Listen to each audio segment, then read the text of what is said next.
美元已经进入了费德的一个降息的一个循环当中，所以美元的话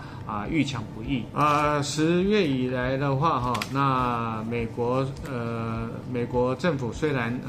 仍然还在关门当中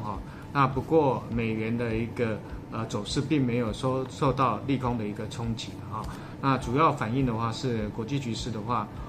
欧元、日元这些都显得比较疲弱所以推升了美元的一个反弹那美元反弹的话，最近几乎都徘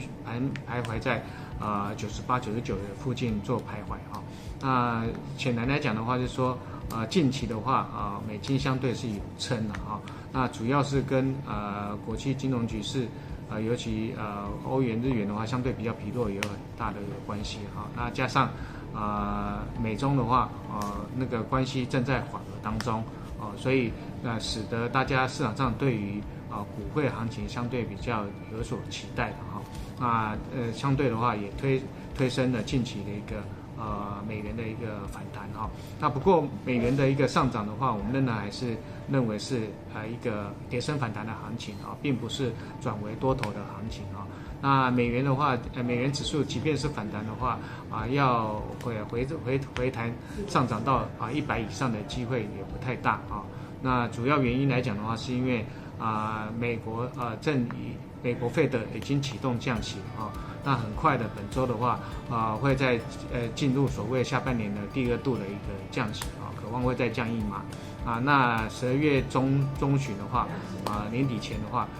又渴望会再降1码所以因此来讲的话，美元已经进入了费德的一个降息的一个循环当中所以美元的话遇强不易所以美元的话要重返到100以上的机会是不太大的因为美国跟其他国家的利差正逐渐在缩小，也就是说资金来讲的话并不会大幅的重返美国，依然还是流出的力道会比流入的力道来得大那只是说美元的话似乎长期的一个底部区也慢慢在贴近当中也就是说美元的话向下档的话看起来也相对有撑了那主要原因的话是美国推出的一个稳定币的一个法案支撑的一个美元的一个强势的那当美元的话要转为多头的话也不容易，除非它升息所以这1-2年的话，目前看起来的话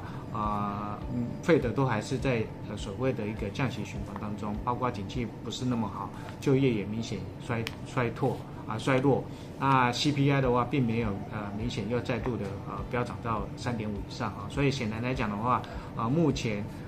的环境也不太适合美金大幅的一个走升那所以美金的话大概美元指数的话大概就会盘在95到100之间的那中间价的话大概平均价钱大概在97.5所以目前的话现在在中间价以上所以稍微美元略为短线强势不过长期的一个空头走势还是压抑着主要还是反映费德在降息所以美元的话目前看起来的话要大幅的回跌到95以下的机会也不会那除非是长债的利率很快掉到3以下所以目前看起来来讲的话，就是说美元是下档相对有撑不过反弹又有反压所以目前看起来的话，美元应该是暂时呈现一个区间盘整的一个走势。